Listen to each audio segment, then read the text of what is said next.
Hey everybody, I wanted to do a quick video to talk about protein, which is super important as we move into the fat shredder phase of our program.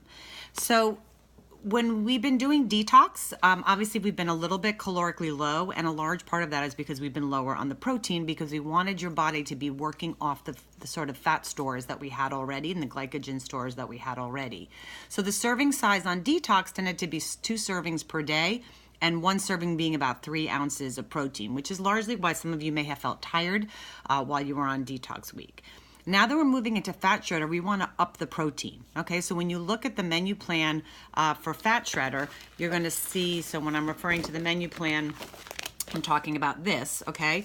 And when you look on the back, you'll see it broken out under protein for men and women, okay? So we're looking to have 3 to 4 servings per day in a protein source that is from the food lists, okay? For women, that's 4 to 6 ounces with meals, 2 to 3 with snacks, and for men, it's 6 to 8 ounces with meals and 2 to 3 with snacks. And when we talk about serving size, we're talking about a deck of cards, kind of a size, a palm size, because we're looking to have about 18 to 25 grams of protein per serving.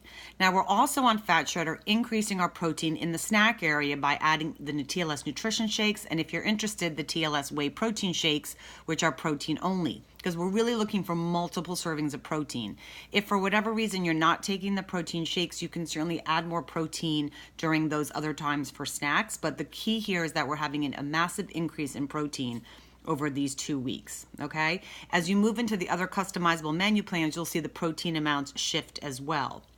So I'm going to post a document, though, that talks about what is what when it comes to protein. And I think one of the biggest surprises for people is they don't realize how much food they need to be eating. And we're often eating too little, or in some instances, we're eating too much. When I think of too much, I think of like if someone went to Macaroni Grill and they get an order of chicken something, and it's like 75 grams of protein. The reason why it's too much is our body can only utilize about 18 to 25 grams per serving. So having more than that is almost wasteful. So when it turns into food, though, that's 5 egg whites. 5 egg whites is 25 grams of protein. So you can certainly be having 5 eggs with your meal. In a form of something like a yogurt, that would be like 2 cups of yogurt.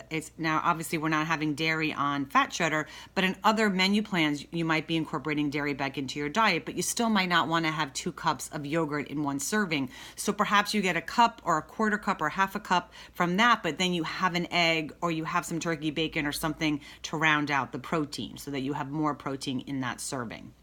So, 20 to 30% of your calories in protein go towards digestion. And that's why protein becomes such a lean, efficient way to eat food to help boost our metabolism. The sort of mantra for TLS is always muscle dictates metabolism. And we need protein to help synthesize and create and foster lean muscle. So that becomes super important, okay? Amino acids, they're the building blocks of protein. So when you talk about something being a complete or an incomplete protein, it's often labeled by how many amino acids it has. We need 22 amino acids to function, just as a human. 13 of the amino acids our body synthesizes. So the difference of that 9 is how we are also looking at getting a complete protein. Amino acids play a key role in our body. They help form the structure of a cell, they help transport the storage of nutrients, and they help heal our body. Again, when you have a complete protein, that means it has all 9 essential amino acids. Things like meat, poultry, fish, non-GMO, soy, quinoa, those would be examples of complete proteins. An incomplete protein basically means it's missing 1 or more of them. So you might think of rice and beans, okay? Some examples of that become challenges really for vegetarians because they're generally eating foods that are incomplete proteins, but the way they make them a complete protein is by combining them.